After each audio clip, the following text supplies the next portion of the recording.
Långsamt tickar konjunkturens visare uppåt för den 5:e månaden i rad. Med oss här för att prata konjunktur är LOs chefekonom Torbjörn Holle. Varmt välkommen. Tack så mycket. Barometerindikatorn steg för 5:e månaden i rad och vi ser en fortsatt svag förbättring. Vad är dina reaktioner när du ser på konjunkturläget för oktober? Alltså när man kollar på näringslivet så är det ju mellanmjölksläge. Det är ingen sektor som nu sticker ut längre utan alla är på ett normalläge. Både liksom industrin och handel och tjänstesektorn visar på liksom historiska genomsnittssiffror. Så det är liksom mellanmjölk där. Det intressanta tycker jag är väl hushållen. Där hushållen, dels var det någon tiondel ner men det är så lite. Men man är inte riktigt uppe i normalläge. Men det som blir intressant är när man börjar bryta ner hushållen i olika grupper. Och då kan man se väldigt spännande saker. Det är historiskt stora skillnader mellan olika inkomstgrupper när det gäller optimismen om ekonomin. Så man kan säga att de grupperna med goda inkomster de är nu på snittet eller över snittet. Medan grupper med svaga inkomster är fortfarande väldigt deppiga om det ekonomiska läget. Och det är inte lika tydligt som i andra länder. I många länder i USA så pratar man om K-shaped economy. Alltså där de med goda inkomster är väldigt glada och de med dåliga inkomster är väldigt ledsna. Så extremt är det i Sverige, men det är stora skillnader. Och det påverkar ekonomin, vilka typer av branscher som kan gå starkt framåt till exempel. Bygg- och industri- och tjänstesektorn bidrog till ökningen. Vad beror det på? Ja, alltså det är väl ganska naturligt att i en återhämtning som vi är inne nu så börjar liksom saker och ting normaliseras. Vi har ju haft ett läge där Sverige har stuckit ut jämfört med andra länder när det gäller handeln, att handeln har gått mycket sämre i Sverige än i andra länder. Och nu så börjar alltså handeln och hushållen går ju hand i hand. Alltså när hushållen är i ett mer normalläge så går ju det också liksom bättre för handeln. Och byggsektorn är ju jättelångt ifrån de siffrorna man hade för några år sedan när det gäller produktion. Men det är klart att företagen har väl anpassat sig till situationen och det går ju fortfarande bra för att bygga när det gäller investering i infrastruktur. Men bostadsbyggandet har inte kommit igång. Men man har väl anpassat sig till det läget man går in i ett nytt läge. Det är inga 70 000 bostäder per år längre utan det är någonstans kring bit över 20 000. Och man har liksom någonstans anpassat sig till det och svarar med att det är ett normalläge. Men det är jättestor skillnad om vi jämför för några år sedan naturligtvis. Du var lite inne på det tidigare, men hushållens konfidensindikator sjönk ju något från 96,8 till 96,1. Vilket KI kontextualiserar genom att säga att hushållen har en mer pessimistisk syn på sin egen ekonomi men en mer optimistisk syn på Sveriges ekonomi. Hur påverkar detta huruvida hushållen vågar trycka på gasen eller inte? Ja, men då tror jag man måste ner och kolla på vilka grupper. Alltså det är ju de med lägst inkomster, det är de som tappar den här månaden rejält. Och det är en grupp som ligger långt efter. De ligger ju på 85%. Medan då de med goda inkomster ligger på 101%. Så att det är stora skillnader. Och vi kan också bryta på vilken boendeform man är i. Bor man i hyresrätt så är man mycket mer deppig än om man bor i bostadsrätt eller villa. Och det speglar väl att mycket av återhämtningen drivs ju av att räntorna kommit ner. Och det är vi som äger bostäder, vi känner det allt mer tydligt att räntekostnaderna blir mindre betungande. Och det bidrar till en större optimism. Men de som bor i hyresrätt faktiskt fortfarande de hade lite lättare i början på inflationskrisen. För då steg inte hyrorna så mycket. Men nu stiger hyrorna väldigt kraftfullt ju. Däremot hyrorna sätts ju delvis utifrån historisk inflation. Så att hyrorna stiger kanske med 5-6% eller liknande. Medan då vi som äger har fått se lägre boendekostnader. Jag tror att väldigt mycket handlar om det, tror jag. Vilken typ av boende du har. Bor du i hyresrätt så känner man inte av lättnaden riktigt. Om man ser att man kommer få nya hyreshöjningar nästa år i stor utsträckning. Indikatorn för detaljhandeln sjönk också från 111,6 till 109,3 samtidigt som det pratas om en rekordstark julhandel från HIs håll. Kan det fortfarande bli så som HI har spått? Ja, alltså, man ska ju vara väldigt försiktig med att dra för långa slutsatser om enstaka procentsatser. Jag tror att den breda bilden är att alla branscher är i ungefär ett normalläge. Och det gäller handeln också.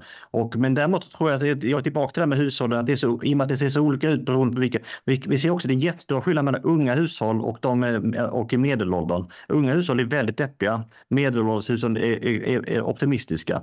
Så att de här stora gapen gör att jag tror att det beror på vilka olika företag beroende på vilken målgrupp du har kommer ha det väldigt olika. Alltså är din målgrupp låginkomsttagare, hyresgäster, unga människor, ja då tror jag att du som företag har lite tuffare. Medan är din målgrupp grupper som är medelålders med höga inkomster, då kan du nog se fram på, då tror jag de här företagen kommer att gå betydligt bättre. Så att väldigt stora skillnader bland olika hushåll, och det kommer också få effekter för vilka företag. Så vissa företag inom handeln kommer gå väldigt bra tror jag, medan vissa företag kommer ha lite tuffare. Vi ska gå över och prata om er prognos som ni publicerade i oktober. Där skriver ni ju att tillväxten under 2026 kommer öka mer än vad som tidigare förväntas. Vad är det som driver den tillväxten? Nej, men vi överraskades ju lite grann av regeringens. Alltså vi visste ju sedan tidigare att Riksbanken hade tagit ner räntan, och vi visste ju att löneökningstakten var god. Och vi visste i och för sig att regeringen skulle lägga en ganska expansiv budget, men att den skulle vara så här expansiv, det var ju en överraskning för oss. Så att när vi skrev upp vår prognos nästa år så handlar det väldigt mycket om att regeringen är överraskande expansiv. Det är ju väldigt, väldigt stora skattesänkningar som är ofinansierade, och dessutom försvarssatsningar som också är ofinansierade. Så att vi kommer att ha ett stort budgetunderskott 2026. Det har ju sina utmaningar förstås, men det bidrar ju till att det kommer ut väldigt mycket pengar i ekonomin. Inte alltid de mest träffsäkra reformerna. Matmomsen kan man ju diskutera ur effektivitetsperspektiv, men trots allt, det kommer lätta bördan för hushållen och öka deras köpkraft när jag föreställer mig att de kommer inte handla så mycket mer mat, men däremot kommer man ju få mer pengar över när matkassen blir billigare, och då kan man handla andra saker. Så att väldigt mycket av vår prognosuppdatering handlar om att vi tror att hushållens konsumtion kommer att drivas av sänkta skatter på momsen, sänkta inkomstskatter och de olika typer av skattesänkningar som regeringen nu genomför nästa år. Både Konjunkturinstitutet och ni konstaterar att återhämtningen på arbetsmarknaden släpar efter. När kommer vi få bukt på arbetslösheten?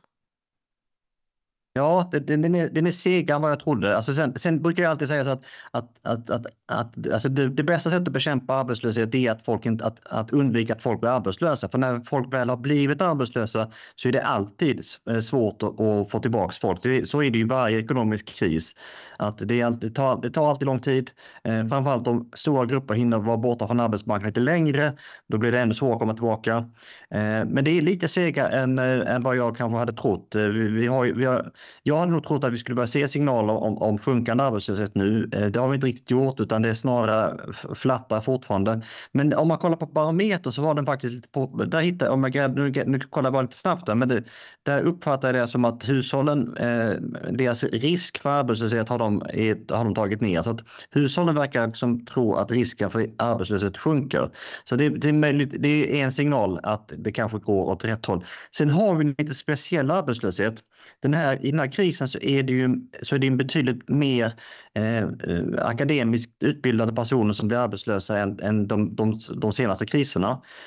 Så att vi märker det på de stora industriföretagen, så är det väldigt mycket uppsägning, eller ganska mycket uppsägningar, men det är väldigt sällan som det är våra grupper, alltså LO-arbetare, utan det är oftast tjänstemän. Och vi ser att det är förvisso från låga nivåer med tydligt stigande arbetslöshet i de stora a-kassorna för tjänstemän, akademikerna och unionen.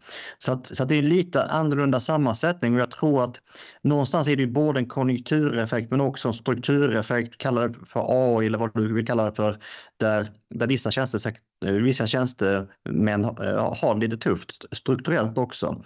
Så det bidrar till att det är lite svårare att analysera vad som händer framgent i och med att det är en annan typ av arbetslöshet. Jag tänkte återkomma lite till det här med politiken nu. Jobbskatteavdraget och sänkt matmoms är två av de största reformerna 2026. Men ni menar att tajmingen på momssänkningen är problematisk och tar Sverige bort från inflationsmålet. Hur bör reformerna utformas för att fungera bättre? Alltså matmomsen det var ju något som man gjorde i väldigt många länder under inflationskrisen. Flera länder använder det här verktyget för att liksom aktivt få ner priserna. Och det kommer ju bli en väldigt kraftig inflationssänkning av matmomsen. Det är ju, om inte 1 procentenhet så nära 1 procentenhet sänkt inflation i ett läge när vi bedömer att inflationen är på målet eller till och med strax under. Så att man kommer ju ta inflationen under målet. Så att matmomsen borde ju, det verktyget borde man ju använt för 2 år sedan. Men det är klart att det kommer ge effekt på svensk ekonomi. Alltså det kommer bli en ekonomisk lättnad. Men det är inte det mest effektiva verktyget som man hade kunnat välja. Men jag förstår den politiska logiken, det är attraktivt, matpriserna är höga. Det är populärt bland många av mina förbundsmedlemmar såklart, för man ser att väldigt stora delar av lönerna går till att betala mat som har blivit dyrare. Men i den bästa av världar så skulle man valt andra verktyg som har varit mer effektiva. Men inte det mest effektiva verktyget, men vad skulle kunna vara ett mer effektivt verktyg i det här läget? Jag tror ju, alltså, trycka mer på infrastruktur av underhållskaraktär, det vill säga som du kan rulla ut så fort som möjligt, få ordning på väldigt mycket av de problem vi har, järnvägar, vägar, men också mer riktade stöd till hushållen. Och då tänker jag inte minst barnbidraget som är en väldigt, väldigt träffsäker reform som också delvis skulle kunna möta det jag pratade om tidigare, att vissa grupper är fortfarande väldigt deppiga, inte minst de som bor i hyresrätt och de som är lite yngre. Och där hade barnbidrag kunnat kanske vara mer träffsäkert än en generell momssänkning som träffar alla grupper. Tack Torbjörn för att du kom hit, och tack till dig som har tittat. Mer ekonominyheter hittar ni på vår sajt efn.se och i vår app. Vi som har jobbat med den här sändningen tackar för oss.